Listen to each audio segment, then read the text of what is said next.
you mentioned there's an expectation of what market would be, and that would be the only rational approach to setting a number or not setting a number. So clearly you would have to have some sort of metrics underlying those decisions, that there would have to be either some sort of projection of patient count. And I mean, it doesn't, you don't have to be a mathematical genius to say that, you know, if we're talking about 40 dispensaries, you think you can serve 600 on the low side, 1,200 on the high side. We're talking about, you know, somewhere between 2,400 and 24,000, 48,000 patients. You would think that there'd be some sort of consideration to square footage production, and in terms of, you know, how difficult those numbers are.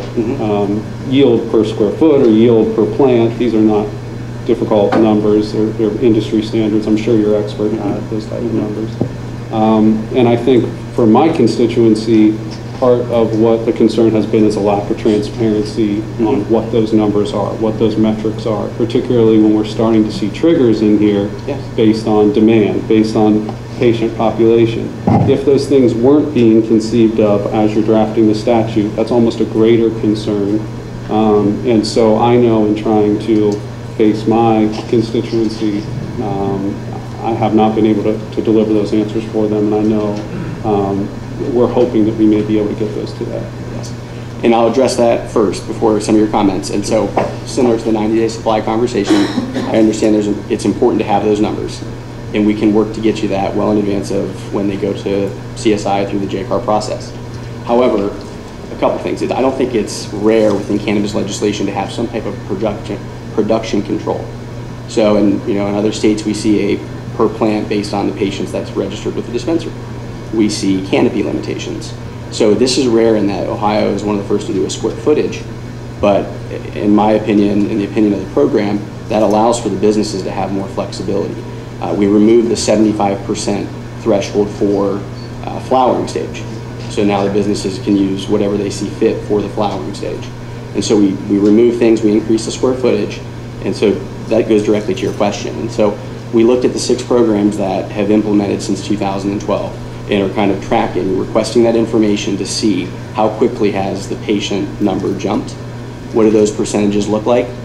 Within the public comment period from the patient advisory groups, from the industry advocates, we heard high percentages, 1.5%, so on and so forth.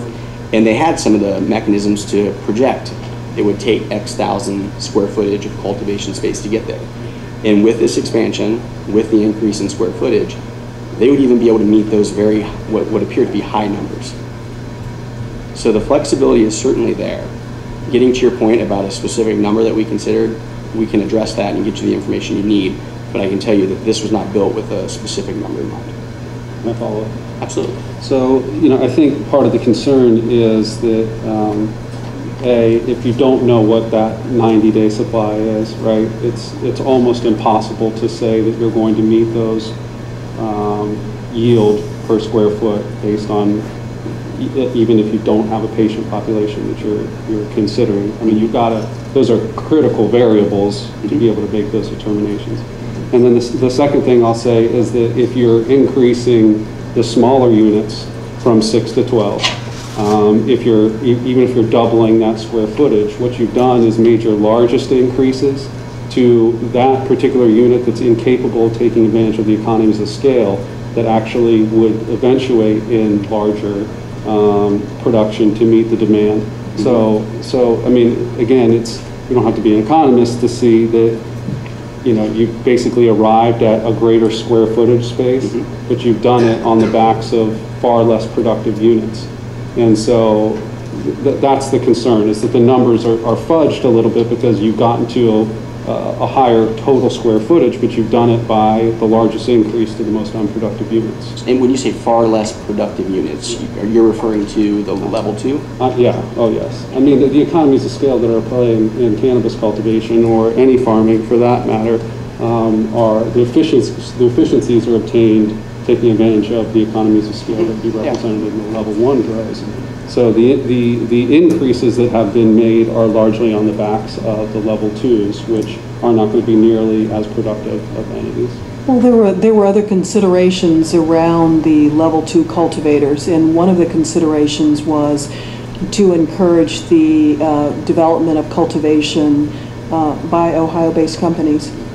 And that was one way to try to encourage entree into that market by those participants. So there were more purposes behind establishing that category of cultivators than simply being able to meet the demands of the market. And I certainly appreciate that, and I know many of the small business people in the room appreciate that.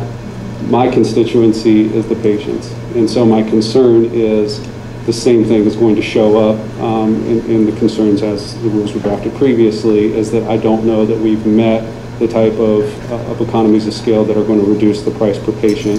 And quite frankly, even at 3,000 square feet, what you've done is now doubled the amount of potentially unproductive, unviable entities that are going to create instability in the system.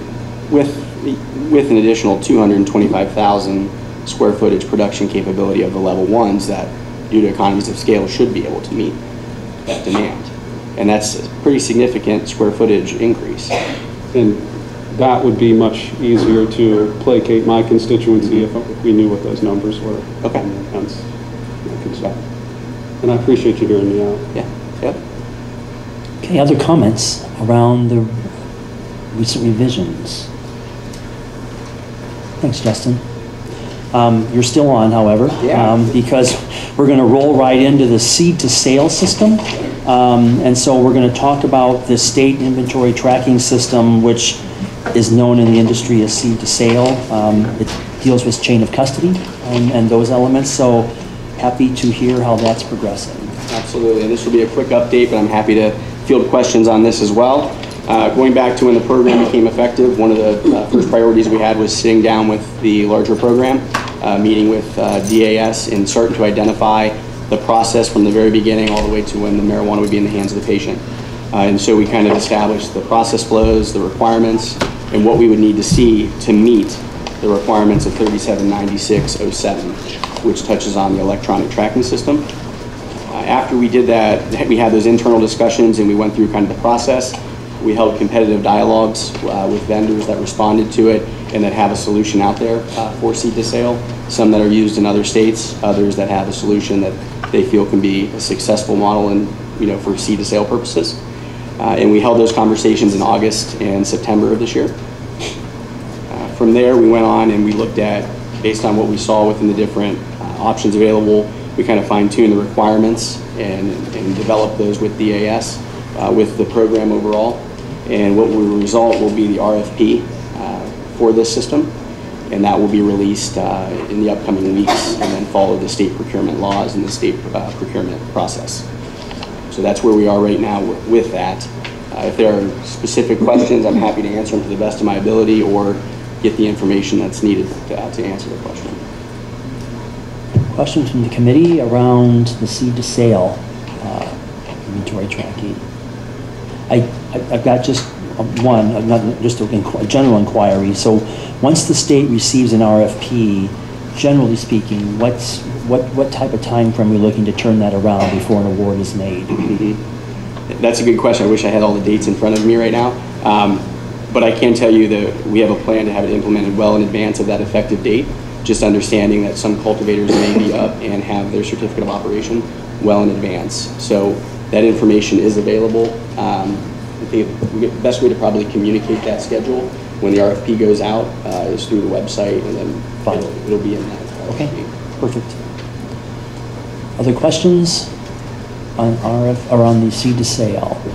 Anything else generally from the committee at this point? Yes. I have a question. Yep.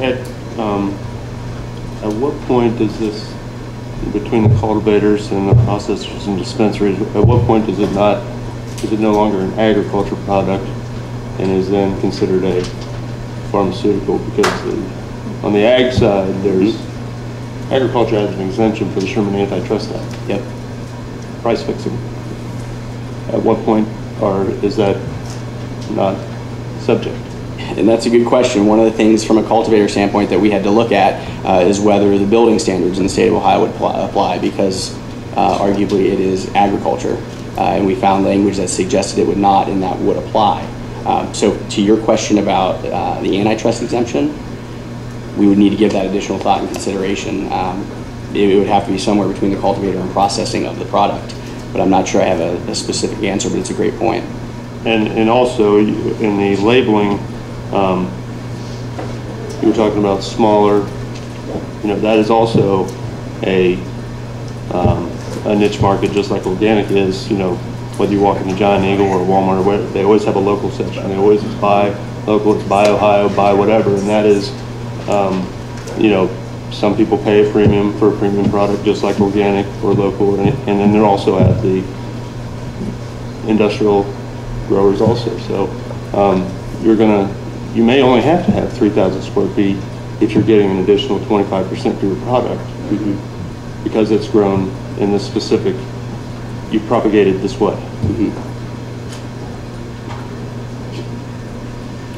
Can I ask when our next meeting will be? So I don't think the date has been set. I will anticipate that it would be a January meeting because I know I have some deliverables as we continue down this 90-day supply pathway. I just don't know. I mean, my guidance to the board and to the group has been, the sooner we know, the better we can lock those dates in and get information out for the committee to review. So I'm not sure. My concern is that obviously, at least the cultivator rules are going to need to go to CSI sometime mid-January, one would think. And for me, I'm feeling like there's a tremendous amount of information we don't have thus far as it relates to some of the metrics we've discussed. And these rules were last marked final, and once we get into CSI, it's going to be that much harder to make changes to these rules. And I think today's experience has been that this committee has had a lot of good things that have come out from our dialogue. And I would hope that we could meet one more time before these rules go to CSI. Yes, Nancy. Different question, so if you still want to speak to the time. No, I think that's been heard, and I think as the agencies work on our next steps, we'll have to incorporate that in. In my mind, I keep mulling your question of the veterans and the indigent, and I wondered, is there a mechanism with the fees that are proposed, that, for example, the $80,000 fee, that could be funneled in such a way, or prorated if they're willing to provide a certain level of support in those areas? Is that where you can find an opportunity? I see Erin shaking her head to consider what that might look like. That was an area that did give me concern, just based on how the industry has performed in general in this space. And I think we'll look at what we can do to help in that space, either incentivize dispensary levels or subsidize. I'm not sure what can be done, but I think it needs a closer look, and maybe some other options there as well. Anything else for the general good of today's meeting? Did a lot of good work today, folks. I really appreciate the engagement. I know you had to spend time on the rules, probably on your off time, to get through it all in order to preparation for today. So